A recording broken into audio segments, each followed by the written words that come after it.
இன்னைக்கு நான் பழைய இரும்பு கடையில இருந்து ஒரு தையல் மிஷினை 300 ரூபா கொடுத்து வாங்கினேன். இந்த மிஷினை எடைக்கு போட்டவங்களுக்கு இந்த மிஷினோட அருமை என்னன்னு தெரியாம எடைக்கு போட்டுட்டாங்க. நீங்க இந்த மிஷினை பார்த்துட்டு இப்போ உள்ள புது மாடல் மிஷின் நினைப்பீங்க. இந்த மிஷினை பத்தி உங்களுக்கு சொல்லணும்னா இது இன்னைக்கு உள்ள மாடல் கிடையாது. 1980 காலத்துக்கு முன்னாடியே வெளிநாடுகளில் பயன்படுத்தப்பட்ட ஒரு வகையான மாடல். இந்த மிஷின்ல நார்மல் தையலும் தைக்கும், ஜிக்ஜாக் தையலும் தைக்கும். அது எப்படின்னா வீடியோவை கடைசி வரை பாருங்க. சரி, இந்த மிஷின்ல என்ன ரிப்பேர்னு பார்த்தா மிஷின் ரொம்ப டைட்டா இருக்கு. மிஷினோட டாப் டோரை கழட்டின பிறகு மிஷின்ல உள்ள ஃப்ரண்ட் டோரை கழட்டினா உள்ள ஒரு பல்ப் இருக்கு. இந்த பல்பு எரியாதுன்னு தான் ஃபர்ஸ்ட் நினைச்சேன், ஆனா பல்பு நல்லாவே எரியுது.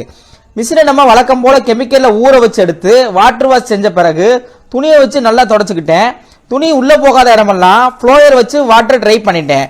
இப்ப மிஷின்ல உள்ள பழுதெல்லாம் சரி செஞ்ச பிறகு நூலை கோர்த்து தச்சு பார்க்கிறேன். தையல் பெர்ஃபெக்டா விழுகுது. இந்த லிவரை அட்ஜஸ்ட் பண்றது மூலியமா அந்த நம்பருக்கு ஏத்த மாதிரி துணியில ஜிக்ஜாக் தையல் விழுகுது. இந்த பட்டனை பிரஸ் பண்ணி பார்க்கிறேன். பவர் மிஷின்ல இருக்கிற மாதிரி லாக் சிக்ஸ் இந்த மிஷின்லயும் விழுகுது. இப்ப நான் இந்த மிஷின்ல தச்ச துணியை காமிக்கிறேன். துணியில நார்மல் தையலும் விழுந்திருக்கு, ஜிக்ஜாக் தையலும் விழுந்திருக்கு.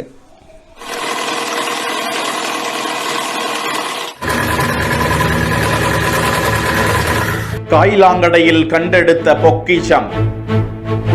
சுமார் 45 வருடத்திற்கு முன்பு தயாரிக்கப்பட்ட சோவிங் மிஷின். சூப்பர்பா ரெடி பண்ண மெக்கானிக். இன்றைய நவீன மெஷினுக்கே டஃப் கொடுக்கும் தரமான தையல் எந்திரம். எப்போதுமே ஓல்ட் இஸ் கோல்டுன்னு சொல்லுவாங்க. பழைய கடிகாரம், டெலிபோன், தையல் எந்திரம் என அந்த காலத்தில் தயாரிக்கப்பட்ட எந்திரங்கள் அதிக எடையும் தரமும் கூடுதலா இருப்பதை பார்த்திருப்போம்.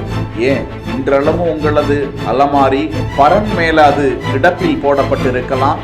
இல்ல தங்களது மூதாதையர் பயன்படுத்தியது அது தற்போது உதவாது என அதனை காயிலாங்கடையில் போட்டிருக்கலாம்.